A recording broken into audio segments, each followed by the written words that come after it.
এখন আমরা ত্রিকোণমিতি অনুশীলনী 9.1 পার্ট 2 করব। এখানে কিছু ফর্মুলা দেওয়া আছে, এই সূত্রগুলো আমাদের লাগবে সমাধান করতে। আমরা তাই এগুলো একটু পড়ব, বারবার প্র্যাকটিস করে মনে রাখার চেষ্টা করব, বারবার পড়ে। Sine theta equal to 1/cosec theta. এটা দেখো, আবার cosec theta equal two 1/sin theta. এই যে আমি পাশাপাশি করে লিখলাম যাতে তোমরা বারবার পড়লে মনে থাকে। তারপর হচ্ছে আমাদের cos theta equal two 1/sec theta, আবার sec theta equal two 1/cos theta. ঠিক আছে? আর tan theta equal two 1/cot theta, cot theta equal two 1/tan theta. আমরা আশা করি এভাবে পড়লে মনে থাকবে আমাদের।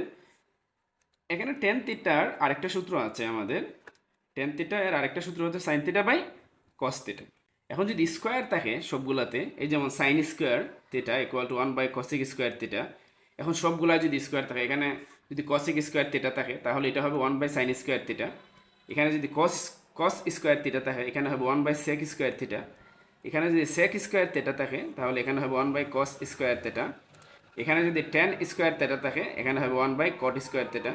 এখানে যদি cot স্কোয়ার থিটা থাকে এখানে হবে 1/tan স্কোয়ার থিটা। এখানে যদি tan স্কোয়ার থিটা থাকে এখানে হবে sin square theta by cos square theta. তো আশা করি আমরা এ পর্যন্ত বুঝতে পারছি। এখন আমরা এই তিনটা স্কোয়ারের সূত্র শিখবো। আমরা এগুলো মনে রাখার চেষ্টা করব। sin square theta plus cos square theta equal two 1। এটাকে আমরা পড়তে পারি, আমরা বাকি দুইটা এটা থেকে মনে রাখতে পারি। যেমন sin square theta equal two 1 minus cos square theta, cos স্কোয়ারটা প্লাসে আছে, সাইড পরিবর্তন হলে আমাদের হয়ে যাচ্ছে। এবং cos স্কোয়ার থিটা সমান আমরা বলতে পারি 1 মাইনাস sin স্কোয়ার থিটা।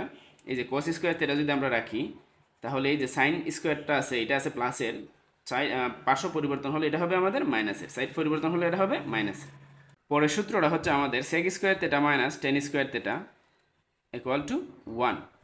এখান থেকে আমরা বাকি দুইটা সূত্র লিখতে পারি। sec square theta equal two 1 plus tan square theta.